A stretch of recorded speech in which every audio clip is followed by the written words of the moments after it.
Hi. Hello. నమస్తే అందరికి. Welcome to my channel. ఇప్పుడు మనం చెప్పుకోబోతున్న స్టోరీ 'లవ్ యూ కన్నా' ఎపిసోడ్ 72.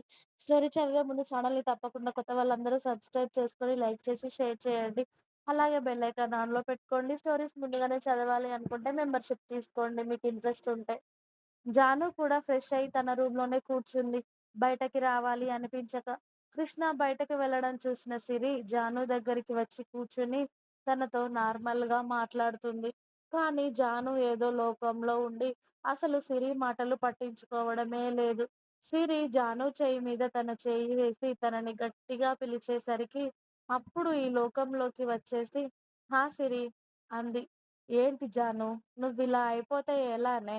వాడేమో అలా తాగుతూ, తిరుగుతూ ఇంటికి రావడం మానేశాడు. నువ్వేమో నీ లోకంలో ఉంటున్నావు. మీ ఇద్దరు పెళ్లి చేసుకుంది ఇందుకేనా? మీరిద్దరూ ఎవరికి వాళ్ళు ఉంటే ఎలా? మీ ఇద్దరికీ బాధ ఉంది. కాదు అనడం లేదు. కానీ వాడేమో అలా, నువ్వేమో ఇలా ఉంటే ఇంకా ఎలానే? మీరిద్దరూ ఎప్పుడు ఇక నార్మల్ అవుతారు? జరిగింది ఎలాగూ మార్చలేము జాను. కాస్త మీరిద్దరూ నార్మల్ అవ్వడానికి ట్రై చేయండి" అని చెప్పి సిరి జాను దగ్గర ఎక్కువగా ఉంటుంది. తనని ఒంటరిగా ఉండనివ్వకుండా. అలా రోజులు గడిచిపోతున్నాయి. కృష్ణ ఉదయాన్నే మాట్లాడకుండా వెళ్ళిపోతే రాత్రికి ఎప్పుడో వస్తున్నాడు. అతడి దృష్టి మొత్తం బిజినెస్ మీదే పెట్టాడు. వెహికల్స్ రెంట్ కూడా అతడే వెళ్తున్నాడు. ఇంట్లో ఖాళీగా ఉండకుండా.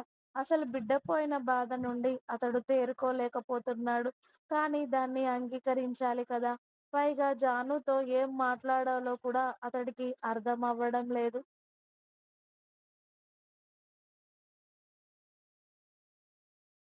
ఆ సంఘటన జరిగిన దగ్గర నుండి కృష్ణ, జాను ఇప్పటికీ ఒక్కరు కూడా ఒకరితో ఒకరు ఒక్క మాట కూడా మాట్లాడుకోలేదు.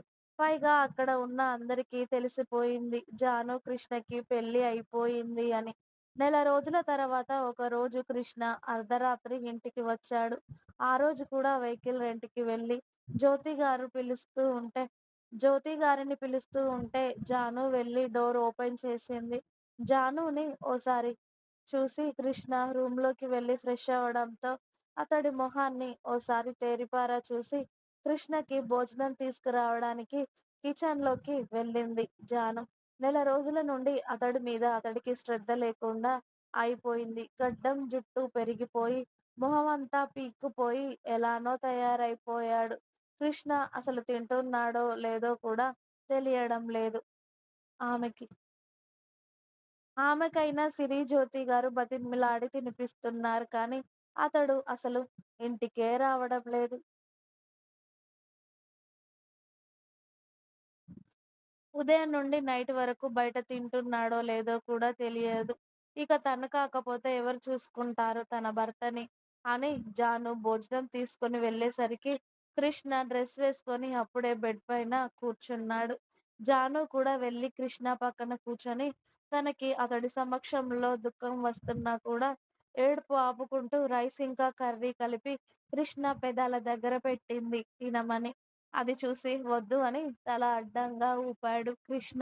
అంతే అతడి వాలకం చూసి జానుకి పిచ్చి కోపం వచ్చేసింది. అన్నం ప్లేట్ పక్కన పడేసి కృష్ణ చెంప పైన గట్టిగా కొట్టింది.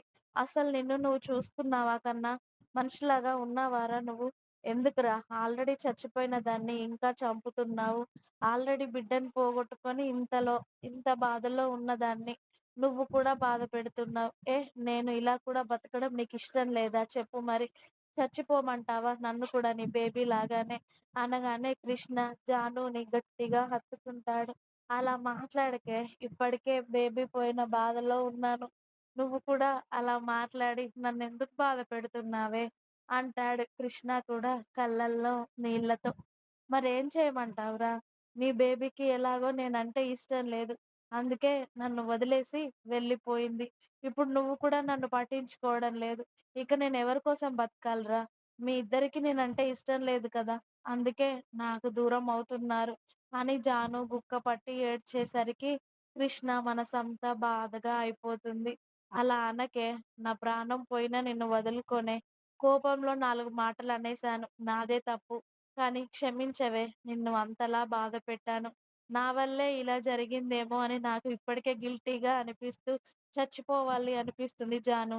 బేబీ నా వల్లే దూరం అయిందేమో అనిపిస్తుందిరా నాకు" అన్నాడు. కృష్ణ కూడా చాలా బాధగా, "లేదు కన్నా, బేబీ చాలా వీక్‌గా ఉంది కన్నా. అందుకే ప్రెగ్నెన్సీ నిలవలేదు. అందువల్లే బేబీ దూరమయింది. అంతేకానీ అందులో నీ తప్పు, నా తప్పు ఏమీ లేదురా. మనం ఇలానే బాధపడుతూ ఉంటే ఎలా? కన్నా ప్లీజ్ కన్నా, నిన్ను ఇలా చూస్తూ ఉంటే నాకు బాధగా ఉందిరా. బేబీ లేదు అన్న నిజాన్ని యాక్సెప్ట్ చెయ్యరా" అని జాను గట్టిగా ఏడుస్తూ ఉంటుంది కృష్ణని హత్తుకొని. ఇక ఇద్దరు వాళ్ళ బాధంతా తీరిపోయేలా చాలా సేపు ఏడుస్తూనే ఉన్నారు. జానుకి వెక్కిళ్ళు రావడంతో కృష్ణ ఆమెకి కొన్ని వాటర్ తాగించి, "బేబీ మళ్ళీ ఖచ్చితంగా మన దగ్గరికే వచ్చేస్తుంది. నువ్విలా ఏడుస్తూ ఇంకా నీ హెల్త్‌ని పాడు చేసుకోకు" అని కృష్ణనే భోజనం తీసుకొని జానుకి తినిపిస్తూ, "చూసావా ఎలా అయిపోయావో 4 రోజుల్లో. ఇకనైనా కాస్త మంచిగా ఉండవే" అని జానుకి ఫుల్‌గా తినిపిస్తాడు కృష్ణ.